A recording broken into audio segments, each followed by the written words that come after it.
मला वाटतं महाराष्ट्र आणि भारताच्या जनतेने त्याचं उत्तर दिलं आहे. ही जी लढत होती ती पवार विरुद्ध त्या राजकारणात पहिल्यांदाच उतरल्या, पहिल्यांदाच निवडणूक लढलेल्या आहेत. त्यांनी जी लढत दिली त्याबद्दल तुम्ही काय म्हणता? माझी लढाई वैयक्तिक कोणाशीच नव्हती. माझी वैयक्तिक लढाई NDAशी होती.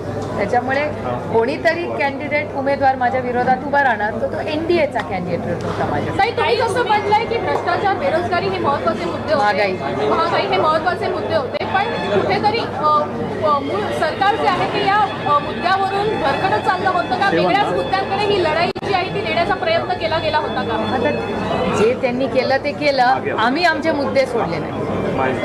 ही लढाई जी होती ती पवार विरुद्ध पवार होती. जेव्हा ही निवडणूक झाली तेव्हा सुद्धा तुम्ही अजित पवारांच्या घरी गेलेला होता तुमच्या काकींना भेटायला.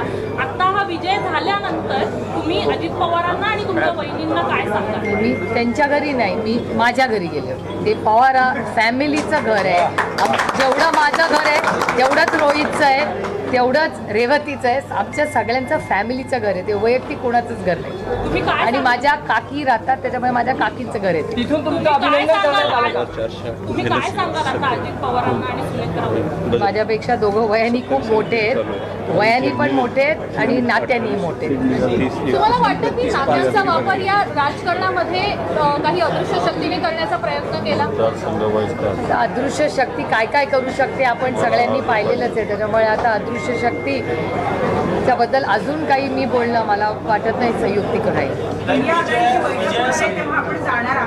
आदरणीय पवारसाहेब नक्कीच उद्या दिल्लीला जाणार आहेत. आता त्याच्या डिटेल्सची वाट बघतोय आम्ही. किती वाजता कुठे मॅडम, ज्या पद्धतीनं खरं तर वोटिंग झालं, जे आकडे समोर आले, अत्यंत मोठं यश आपण खरं तर इंडिया आघाडीला म्हणू शकतो. कुठेतरी देशाचं नेतृत्व बदलण्यासंदर्भातली बैठकीमध्ये चर्चा होऊ शकते का, किंवा त्यासाठीचे प्रयत्न होऊ शकतात? हे आत्ता नाही मी सांगू शकत मीटिंग झाल्याशिवाय, पण हे राष्ट्रवादी काँग्रेस पक्षाच्या सगळ्या कार्यकर्त्यांचं आणि आमच्या मित्र पक्षाची मेहनत याच्या मागे आणि माननीय जयंतरावांच्या नेतृत्वाखाली आम्ही महाराष्ट्रात हे लढलो आहे. त्याच्यामुळे ह्या सगळे आमच्या कॅप्टन इथे बसलेले आहेत. त्याच्यामुळे सगळं कॅप्टनला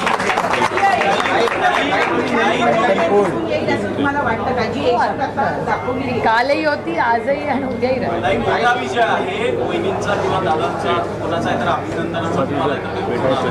नाही, मला फोनच गेला म्हणजे नंतर आम्ही काउंटिंग हे ते या सगळ्यामध्येच गडबडीत आहोत सर. आणि तुम्ही बघताय कार्यकर्त्यांचा एवढा उत्साह आहे आणि बाकीचे आमचे कॅन्डिडेट्स किती निवडून येत आहेत या सगळ्याच्या मध्ये आम्ही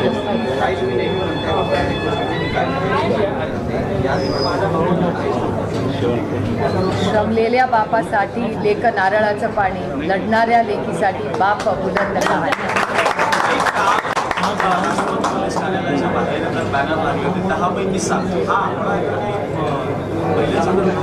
कॅप्टनला विचारा. हिंदी करू का? झालं मराठी?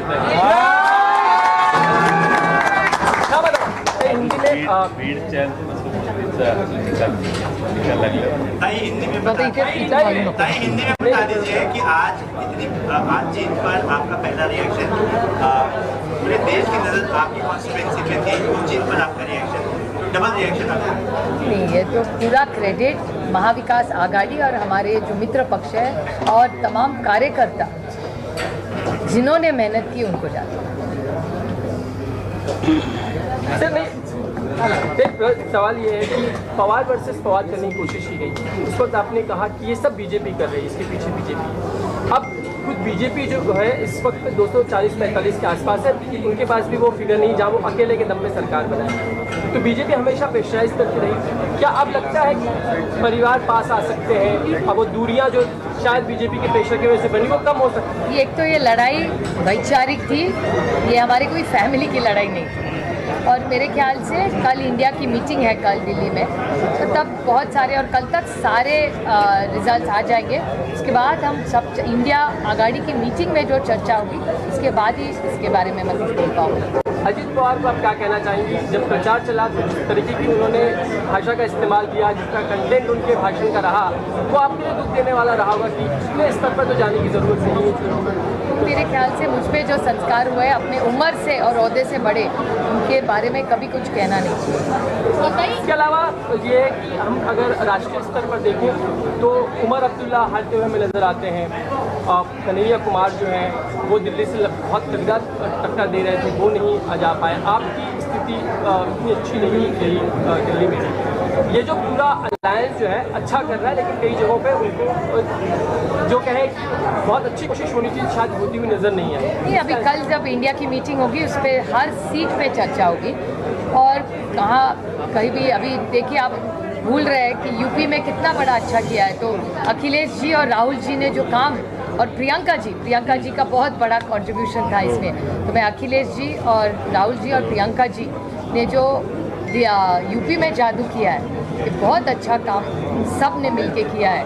तो मैं उन तीनों का बहुत और उनके सारे कार्यकर्ताओं का अभिनंदन करती हूँ। लगता है नीतीश कुमार और बाकी के अलायंस जो दूर चले गए थे वो पास आ जाए तो सरकार बन सकती है, गवर्नमेंट आप दे सकते हैं। पूरा रिजल्ट जब तक ना आए और कल की इंडिया की मीटिंग जब तक ना हो तो कुछ बोल नहीं सकते हम। इंडिया की बहुत जल्दबाजी होगी बोलना।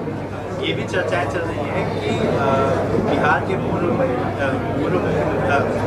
के लिए भी उप प्रधानमंत्री का एक ऑफर दिया गया है कि मैंने तो नहीं सुना है। महाराष्ट्र के कौन से ऐसे कॉन्स्टिट्यूंसीज आपको लगता है कि जीत गए होते तो बहुत अच्छा होता, जिसके हाथ जो है आपको बहुत सातारा और रावेर दोनों में हमको बहुत दुख हुआ क्योंकि हमारी बहुत अपेक्षा थी और हमारा कैंडिडेट भी बहुत अच्छा था सातारा। हमें बहुत दुख हुआ। रावेर में भी बहुत कोशिश की लेकिन यश नहीं। आप अगले बार और मेहनत करेंगे। लगता है आने वाले समय में जिस तरीके से आप लगातार आइस के बारे में यानी ईडी और इनकम टैक्स सीबीआई कहती रही, लगता है वो पॉलिटिक्स जो चली है अब उसके खत्म होने का दौर खत्म हो जाएगी। पॉलिटिक्स होना ही चाहिए। एक सशक्त लोकशाही में, लोकतंत्र में ऐसे गलत सरकार का व्यवहार किसी की सशक्त लोकतंत्र के लिए अच्छी बात नहीं है।